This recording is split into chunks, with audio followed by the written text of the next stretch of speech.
Herkese selamlar. Define ve Arkeoloji kanalımın birbirinden kıymetli izleyicileri. Hepiniz yepyeni, gizem dolu, aklınızın sınırlarını zorlayacak ve bir o kadar da gerçek ve aynı zamanda ürpertici bölümümüze hoş geldiniz.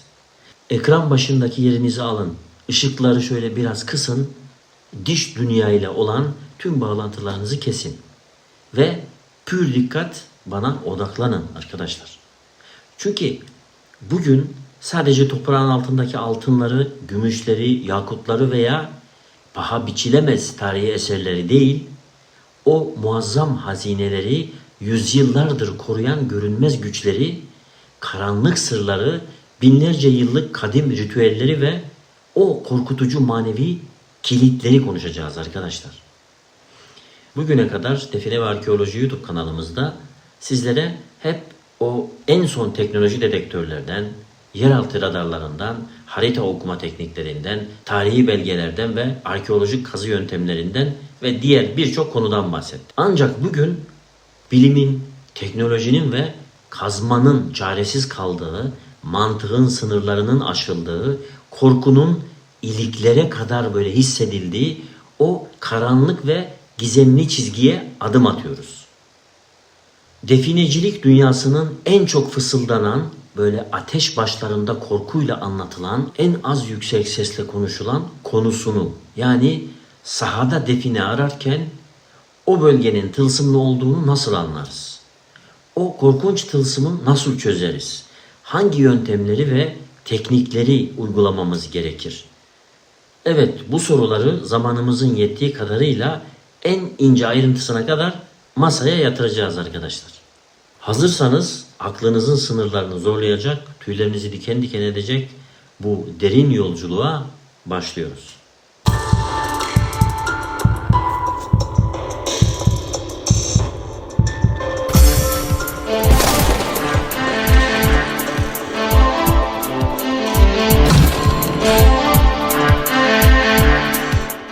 İnsanoğlu var olduğu günden beri değerli eşyalarını, savaş ganimetlerini, altınlarını ve bir ömür boyu biriktirdiği servetini toprağın karanlık bağrına emanet etmiştir. Savaşlar, büyük göçler, kanlı isyanlar, salgın hastalıklar veya ani ölümler nedeniyle toprağa gömülen bu hazineler sadece fiziksel olarak derin çukurlara saklanmakla kalmamış, aynı zamanda ruhsal ve manevi bir koruma kalkanı altına alınmıştır arkadaşlar. Antik çağlardan eski Mısır medeniyetinden, Roma İmparatorluğundan, Bizans döneminden ve Osmanlı İmparatorluğu'na kadar uzanan binlerce yıllık süreçte hazineyi gömen kişiler mallarını hırsızlardan, yağmacılardan ve kendi soylarından olmayan yabancılardan korumak için dönemin en güçlü din adamlarına, yani büyücülerine, kahinlerine ve havas ilmi ustalarına başvurmuşlardır. İşte bizim bugün definecilik jargonunda sahipli define veya tılsımlı gömü olarak adlandırdığımız kavram tam olarak da bu karanlık noktada doğmuştur arkadaşlar. Sahipli define sadece toprağın metrelerce altına gizlenmiş, üzeri ağır kayalarla kapatılmış bir küp dolusu altın demek değildir arkadaşlar. O altınların üzerine okunan ağır lanetler, kesilen kurbanlar, akıtılan kanlar ve o hazineyi kıyamet kopana kadar koruması için görevlendirilen insan dışı doğaüstü bekçiler demektir. Tarihin tozlu ve kanlı sayfalarını araladığımızda özellikle Anadolu, Mezopotamya ve Orta Doğu coğrafyasında hazine saklama ritüellerinin ne kadar karmaşık, ne kadar ürkütücü ve ne kadar akıl almaz olduğunu görüyoruz.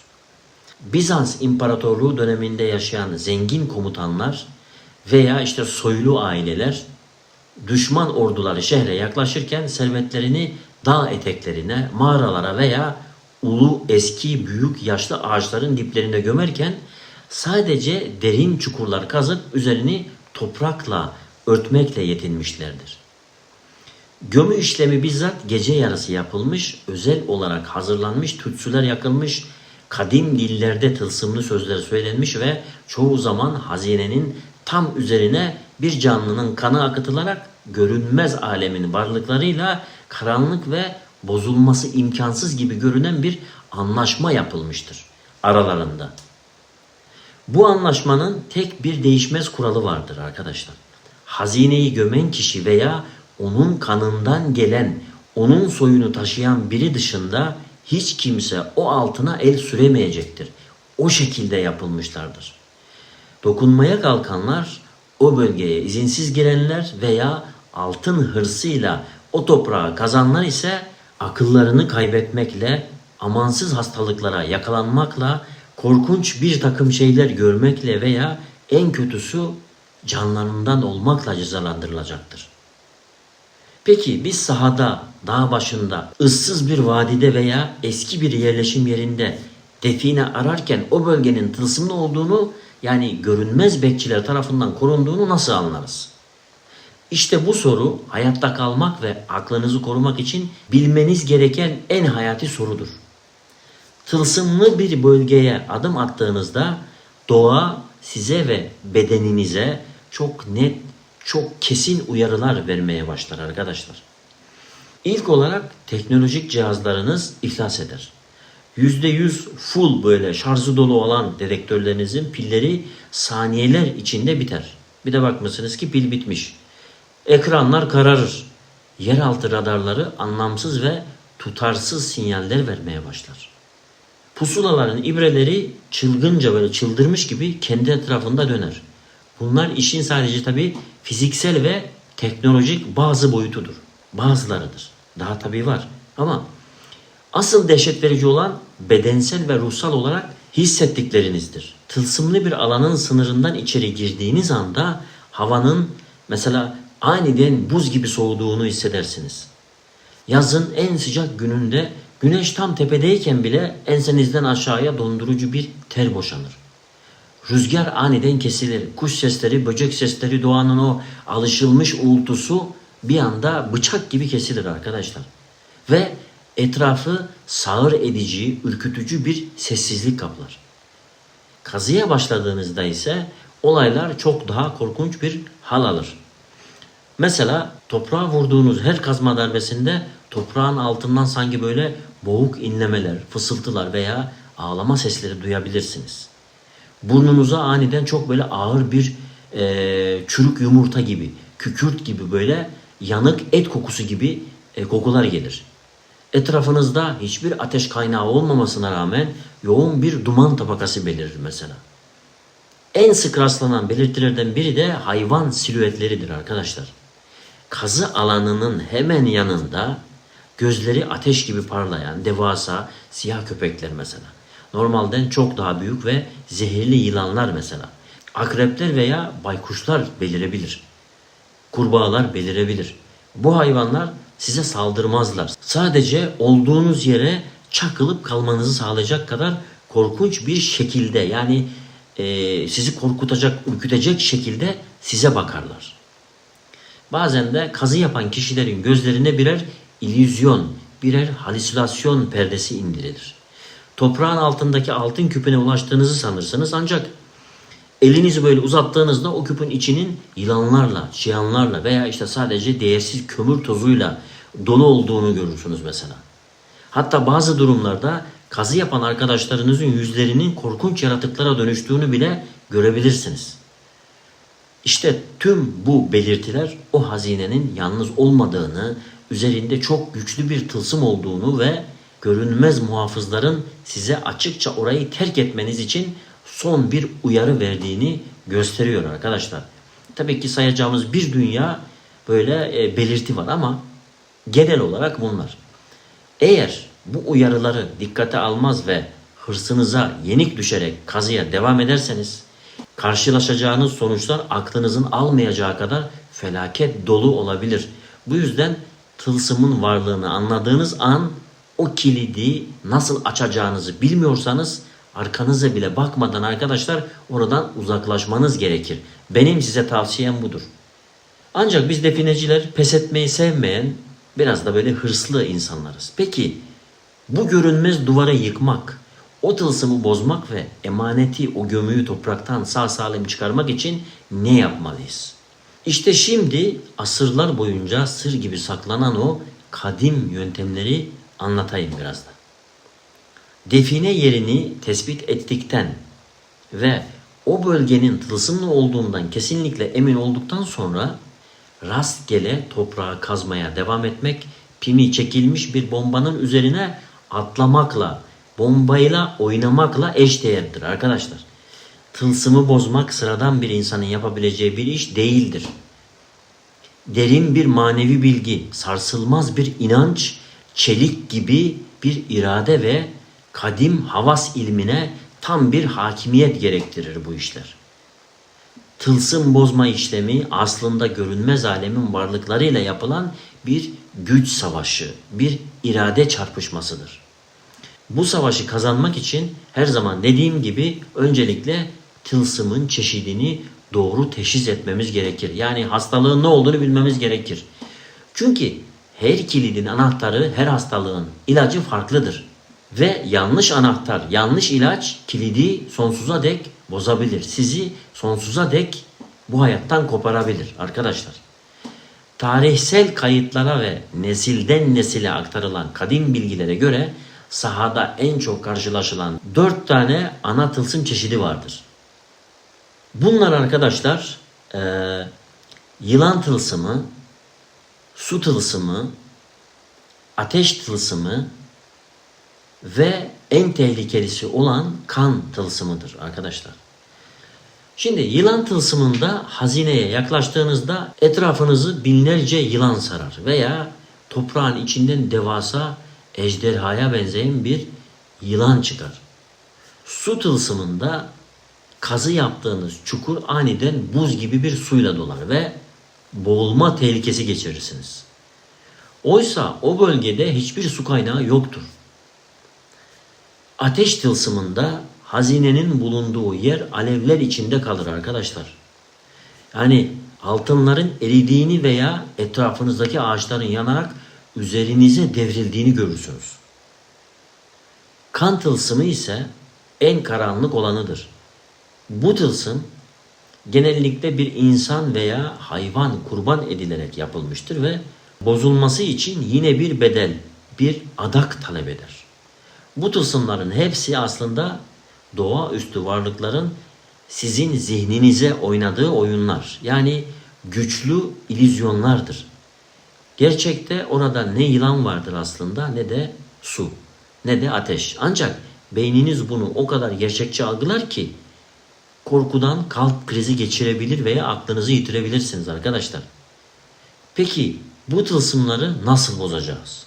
İlk ve en önemli kural ruhsal ve bedensel arınmadır arkadaşlar. Tılsım bozmaya gidecek olan kişi ve ekibi işlemden en az 7 gün önce hayvansal gıda tüketmeyi bırakmalı. Yani riyazet adı verilen özel bir oruç tutulmalıdır. Et, süt, yumurta, bal bu gibi hayvansal hiçbir şey yenmemelidir. Bu süreçte kişi insanlardan uzaklaşır, kötü söz söylemez ve tamamen ruhsal bir sessizliğe bürünür. Bu arınma kişinin manevi frekansını yükseltir ve görünmez varlıkların saldırılarına karşı ruhsal bir böyle zırh, böyle bir kalkan oluşturur. Sahaya gidildiğinde ise yapılacak ilk iş koruma çemberi yani mandal çizmektir arkadaşlar. Bu işlem hayati önem taşır. Gece yarısı gökyüzünde yıldızların konumu uygun olduğunda havas ilmine sahip olan kişi eline sapı gül ağacından yapılmış ucu hiç kullanılmamış çelik bir bıçak veya işte bir çubuk alır. Kazı yapılacak alanın etrafına tüm ekibi içine alacak kadar geniş bir daire çizer. Bu daire çizilirken Ayet-el Kürsi, Felak, Nas ve özel koruyucu dualar belirli sayılarda hiç nefes almadan ve hatasız bir şekilde okunur. Çember kapandığı anda o dairenin içi artık bu dünyaya ait olmayan manevi bir sığınak haline gelir. Kural çok basittir ve asla ihmal edilemez. Çemberin içine giren hiç kimse dışarıda ne görürse görsün, ne duyarsa duysun, annesinin veya babasının sesini bile duysa, en sevdiği kişinin yardım çığlıklarını bile işitse, gün ağarana kadar o çemberden dışarı tek bir adım dahi atmayacaktır. Çemberin dışına atılacak tek bir adım, koruma kalkanının parçalanması ve doğaüstü varlıkların tüm öfkesiyle o kişiye saldırması demektir. Çember çizildikten hemen sonra tütsü yakma ritüeline geçilir. Görünmez varlıklar kokulara karşı son derece duyarlıdırlar. Kötü enerjiyi dağıtmak ve o bölgeyi koruyan varlıkları sakinleştirmek veya uzaklaştırmak için mangal kömürü üzerinde saf günlük sakızı, öt ağacı, üzerlik tohumu, safran ve misk yakılır. Bu tütsülerin dumanı okunan duaların enerjisiyle birleşerek tılsımın oluşturduğu o karanlık bulutu yavaş yavaş dağıtmaya başlar. Ardından en zorlu aşama olan okuma ve diyalog aşaması başlar. Havas alimi, yani oradaki o havas ilmine sahip olan kişi, bunu yapan kişi ceylan derisi üzerine safran mürekkebiyle yazılmış özel vefkleri ve tılsım bozma muskalarını toprağın dört köşesine gömer. Daha sonra hazineyi koruyan bekçi varlıklarla manevi bir iletişime geçer. Bu iletişim bazen fısıltılar halinde, bazen de doğrudan zihne doğan düşünceler şeklinde olur. Alim varlıklara bu hazinenin artık toprakta kalma sürecinin, yani sürelerinin dolduğunu ve emaneti almaya geldiklerini ve onlara zarar vermeyeceklerini bildirir. Eğer tılsım çok güçlüyse varlıklar direnecektir. İşte bu noktada o korkunç illüzyonlar başlar arkadaşlar. Çemberin dışından üzerinize devasa kayaların yuvarlandığını, etrafınızın alevler içinde kaldığını veya korkunç yaratıkların çembere saldırdığını görürsünüz. Ekipteki herkesin gözlerini kapatması, sadece toprağa bakması ve asla korkuya kapılmaması gerekir. Çünkü korku o varlıkların beslendiği en büyük enerjidir. Anlatabiliyor muyum? Siz korktukça onlar güçlenirler. Siz cesur durdukça onlar zayıflarlar. Okunan duaların sayısı binleri bulduğunda ve tütsünün dumanı tüm alanı kapladığında aniden o dondurucu soğuk yerini ılık bir rüzgara bırakır. Etraftaki o ağır kükürt kokusu kaybolur ve yerine hafif bir toprak kokusu gelir. İllüzyonlar bir anda bıçak gibi kesilir. İşte o an tılsımın kırıldığı, görünmez kilitlerin açıldığı ve bekçilerin o bölgeyi terk ettiği andır. Bunu buradan anlayabilirsiniz. Ve artık bundan sonra kazıya başlanabilir. Ancak toprağı kazarken bile her zaman temkinli olunmalı ve her kazma darbesinde besmele çekilmeli ve altınlara ulaşıldığında hemen sevinç çığlıkları atılmamalıdır. Kesinlikle konuşulmamalıdır. Çünkü altınlar gün yüzüne çıktığında üzerlerinde binlerce yıllık negatif enerjinin dağılması için bir süre açık havada bekletilmelidir. Üzerine sirkeli su veya okunmuş su serpilmelidir. Aksi takdirde o altını evinize götürdüğünüzde tılsımın kalıntıları ailenize ve size felaket getirmeye devam edecektir. Bu anlattıklarım yüzyıllardır Anadolu topraklarında, Mezopotamya dağlarında uygulanan, dededen toruna gizlice aktarılan en gerçek, en saf tılsım bozma yöntemleridir arkadaşlar. Tabii ki bunun çok detayları var ama onu da daha sonraki videolarımızda söyleyelim. İnsanlar bu uğurda servetlerini, sağlıklarını ve hatta hayatlarını ortaya koymuşlardır. Peki tüm bu yaşananların ardında yatan tek gerçek sadece doğaüstü varlıklar mıdır? Yani sadece bunlar mıdır? Başka bir sebep yok mudur? Yoksa işin içinde bilimin ve kimyanın da bir payı var mıdır arkadaşlar? İşte bu şaşırtıcı gerçeği ve işin en can alıcı noktasını şimdi açıklayalım. Kıymetli Define ve Arkeoloji izleyicileri, destekçileri. Anlattığım tüm bu detaylar, o karanlık ritüeller, korkunç sanrılar ve gizemli yöntemler binlerce yıldır insanoğlunun altın hırsı ile bilinmeyeni olan derin korkusunun nasıl iç içe geçtiğini, nasıl ayrılmaz bir bütün haline geldiğini bize gösteriyor. İnsanlar yerin metrelerce altındaki o sarı metale, o soğuk taşlara ulaşmak için sadece bedenlerini, kas güçlerini değil, ruhlarını ve akıl sağlıklarını da tehlikeye atmışlardır. Hepimiz biliyoruz. Doğaüstü varlıklarla iletişime geçmek, binlerce yıllık tılsımları bozmaya çalışmak ve karanlık güçlerle pazarlık yapmak çoğu zaman hüsranla, delilikle veya büyük trajedilerle sonuçlanmıştır arkadaşlar. Definecilik tarihi bir gecede dünyanın en zengin insanı olma hayaliyle yola çıkıp aklını o ıssız dağ başında bırakarak köyüne dönen, bir daha asla tek kelime konuşmayan insanların acı dolu hikayeleriyle doludur. Kendiniz biliyorsunuzdur, mutlaka tanıdıklarınız vardır. Kafayı sıyıranlar vardır yani. Ancak bir araştırmacı ve bu işi seven, bu işe yıllarını vermiş biri olarak size şaşırtıcı olan asıl gerçeği, madalyonun diğer yüzünü de anlatmak zorundayım arkadaşlar. Belki de o kırılmaz denilen tılsımlar, o korkunç yılan sanrıları ve alev alev yanan o ağaçlar ve o görünmez muhafızlar sadece insan zihninin aşırı korku, uykusuzluk, yorgunluk ve büyük bir hırs altında ürettiği birer halüsinasyondur. Antik çağlarda hazineleri gömen o zeki insanlar sadece dualara ve büyülere güvenmemişlerdir. Çünkü görünen bir şey değildir bunlar. İnsan her zaman gördüğü şeye inanır ilk etapta. Onlar aynı zamanda dönemin en usta mühendisleri ve kimyagerleriydi. Toprağın metrelerce altına gömülen tonlarca altın, gümüş ve bakır yüzyıllar boyunca oksitlenir, bir şekilde zehirli gazlar üretir ve toprak altında ölümcül zehirler, gazlar üretir. Defineciler o kapalı mağaralara veya derin çukurlara girdiklerinde bu zehirli gazları solumaya başlarlar. Karbon monoksit, metan ve ağır metal gazları insan beynine saniyeler içinde etki eder arkadaşlar. Oksijensiz kalan beyin kişinin en büyük korkularını ona gerçekmiş gibi göstermeye başlar. Yılanlar görürsünüz, cinleri görürsünüz, fısıltılar duyarsınız.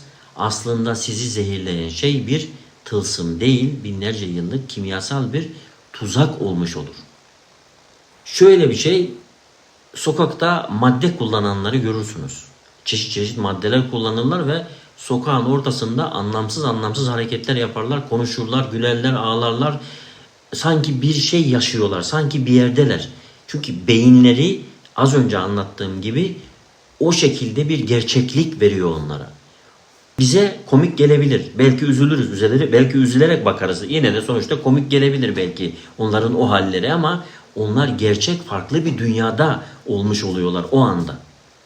Yani bir nevi bu şekilde oluyor olaylar. Beyin, her şey beyinde biter. Beyin sana neyi nasıl gerçek gibi gösterirse, inanırsa sen ona inanırsın. Yaşarsın, hissedersin. Korkarsın, gülersin, eğlenirsin. Anlatabiliyor muyum arkadaşlar? Aynı şekilde aniden su basan çukurlar veya üzerinize çöken kayalar. Antik mühendislerin kurduğu kusursuz mekanik tuzaklardır belki arkadaşlar. Bir taşı yerinden oynattığınızda yer altındaki bir su damarı serbest kalır ve çukuru doldurur. Ve siz de bunu su tılsımı sanırsınız. Oysa bu sadece mükemmel bir fizik kuralıdır. Ancak sebebi ne olursa olsun, ister doğaüstü varlıkların öfkesi olsun, ister zehirli gazların yarattığı halüsinasyonlar olsun, isterse antik mühendislerin ölümcül tuzakları olsun, o dağ başlarında, o derin çukurların içinde yaşanan korku, panik ve dehşet %100 gerçektir arkadaşlar. Gerçek hazine toprağın altındaki o soğuk altınlar değil, o altınların bize anlattığı tarihi geçmiş medeniyetlerin izleri, antik insanların zekası ve insan psikolojisinin o karanlık çözülmez labirentleridir. Bizler defineyi ararken aslında tarihin ta kendisini, geçmişin ayak izlerini ve kendi sınırlarımızı arıyoruz. Sizlerden en büyük ricam şudur arkadaşlar. Lütfen ama lütfen bilimin, aklın, mantığın ve yasal yolların ışığından asla ayrılmayın. Kulaktan dolma bilgilerle karanlık yollara saparak gece yarıları ıssız dağ başlarında hayatınızı, ailenizi ve ruh sağlığınızı tehlikeye atmayın. Unutmayın ki hiçbir altın, hiçbir define sizin sağlığınızdan ve aklınızdan daha değerli değildir. Bu muazzam, derin ve gizem dolu yolculukta beni yalnız bırakmadığınız için, anlattığım her kelimeyi can kulağıyla dinlediğiniz için hepinize sonsuz teşekkür ederim.